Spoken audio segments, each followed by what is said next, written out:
As you've seen, good teachers will make good use of materials and will incorporate effective transitions into their lesson plans.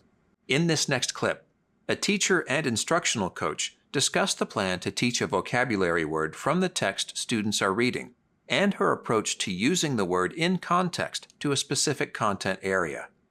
Also, notice how she plans to use different forms of the word to further solidify students' understanding of the word. I know that you'll be teaching vocabulary to your second graders through the word transformation. So let's talk through your plan. Okay.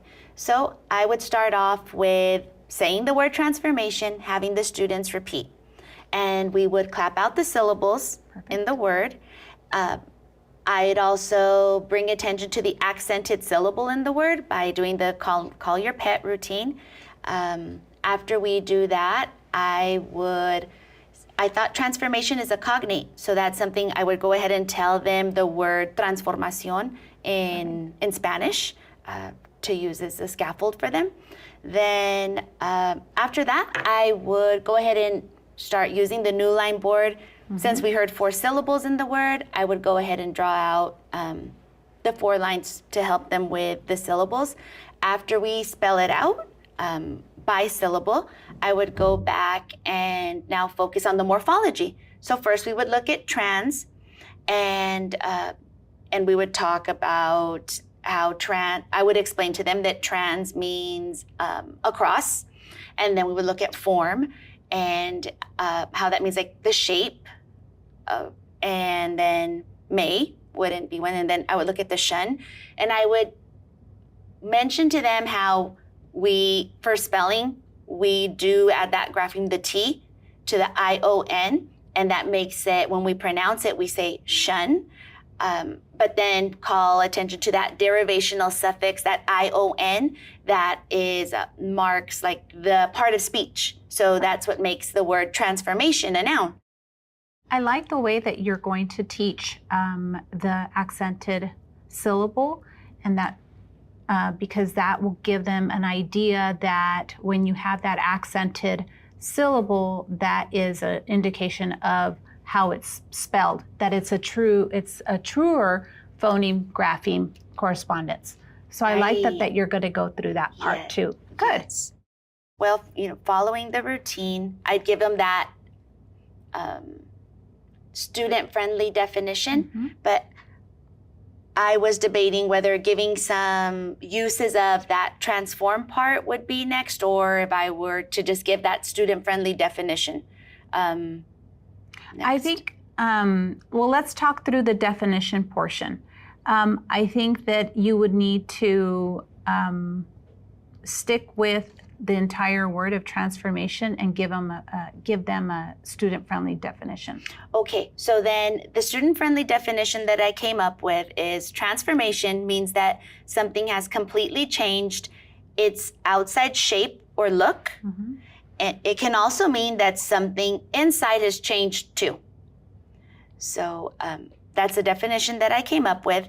And then after that, I thought of, well, let's use that transform part and go ahead and talk about like a transformer, and maybe have the connection there. I might have a little transformer on the side. They'll how a transformer changes from one state to another state. Okay. And then maybe make reference to the words, well, the transformer transformed, it is transforming, so that they hear those different suffixes that we can add to the end of transform. So after that, I thought, okay, now I need to use it in sentences. And so I definitely want to use transformation in a sentence that makes a connection to the biology we've been doing. So maybe a sentence about the transformation, like metamorphosis. Oh, so tell me what you think about this sentence. Caterpillars go through a transformation as they change from an egg to a caterpillar, then to a chrysalis, and eventually to a butterfly. I think that's a very good sentence. It uses it in context. So yeah, that's really good. And another sentence I thought of using is, I like to also present a sentence in first person Perfect. Okay. And and this was like a personal kind of connection. I used to refuse to eat vegetables, but I had a transformation and now eat tons of vegetables because I understand how they help me stay healthy. Perfect. Transformation. Perfect. And then between all of this, I'd have them be repeating transformation. So then after we've gone through this, I like to make like a lanyard or like a name tag so that I'm also like wearing the word transformation. And as I'm going throughout the lesson, if I need to like elicit them saying it, or if they get stumped or they might use a different form of it other than transformation, then I'll kind of like Perfect. make reference to my little name badge. Perfect. I think that lends itself to incidental language. So that's perfect. Great. Awesome. After the examples, I would like to do those yes/no questions. Great. And so they always love that part. Some of the ones that I've thought of are, when you wear the same clothes and do the same things every day, is that transformation? Thumbs down for no. And another one was, if your toy changes from a bike into a car, is that transformation? Yes. So I'm gonna go through, add a couple more ones, but those Okay, are two of my ideas so far. So Perfect. my yes/no questions. And then, of course, have them repeat again what our word is, transformation.